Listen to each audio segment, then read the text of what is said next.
never finished, never over. So make your dreams, make a plan, and they will come true. And that reminds me that there is another song that I dug up. It's from Neil Young. I don't know how many of you. He's not as well known as Leonard Cohen, but he's a very well liked Canadian singer, songwriter, and he put out an album not too long ago. It's called The Prairie Wind. It's a beautiful album, and one of the first songs in it is called The Painter.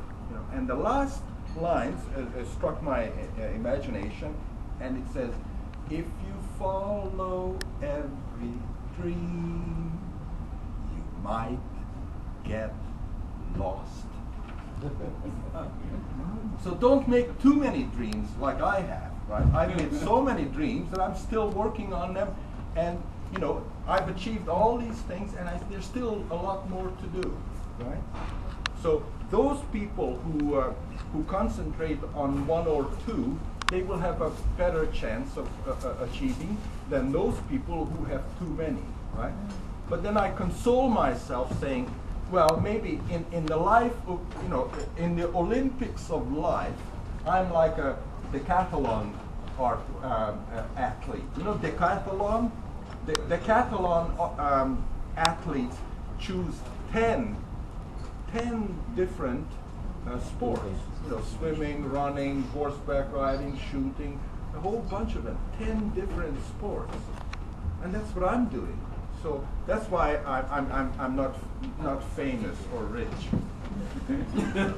I mentioned the dreams you're talking about is the realistic dreams, or the dream you jotted down, as you said. Well, they are. They were all realistic. All dreams are realistic. If you're willing to work for them. The method is to choose your dream, and then every day do something that gets you closer. So if you want to be a writer and a published writer and a famous writer, every day you have to keep that in mind, and every day you have to do something towards that. And that's the same for sports or riches. Some people are doing very well in one direction. It's because they keep focused on their goal. And I haven't focused on any one goal, and that's why I'm still slugging away. But there's a list of accomplished that I can look back and say, yeah, I've done all these things, but I'm still not there.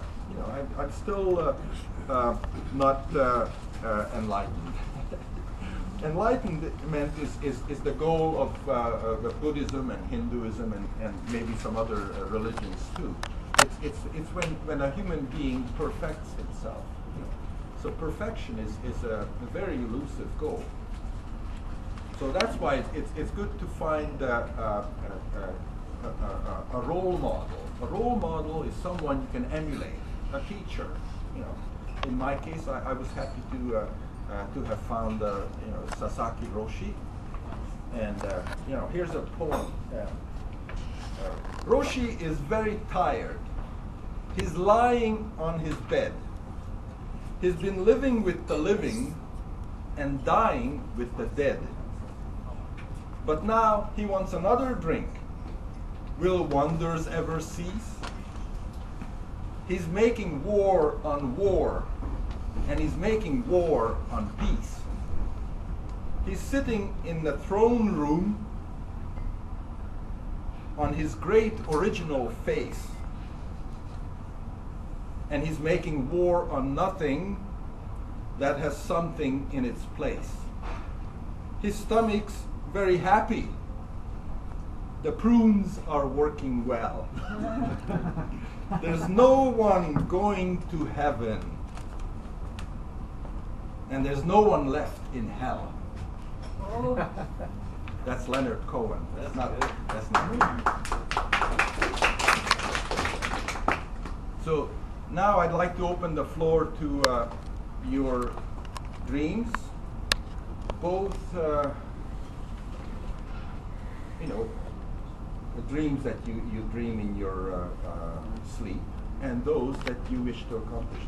But before I do that, I want to tell you about one of the most interesting dreams I've ever had. The most powerful, the most unusual, the most potent dream I ever had was when I was sleeping and dreaming, and one very advanced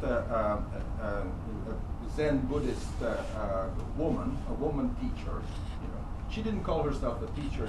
She was editing a Zen paper. She called herself an editor in New York, First Institute of Zen in New York.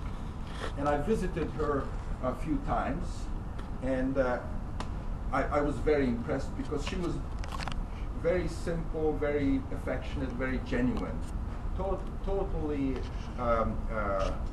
unpretentious person. She didn't even want to be known as a teacher. But as I'm sitting in my dreams, looking at the dreams, so to speak, she comes into my dream, if you can imagine this. And she was wearing her meditation robes, and she was pleasant and gentle as usual, and she says, "I have come to say goodbye. I have just died." Right? And then, when I woke up, I told my wife, and she said, "Oh, that's just like the spirits are playing tricks with you. Such thing doesn't exist."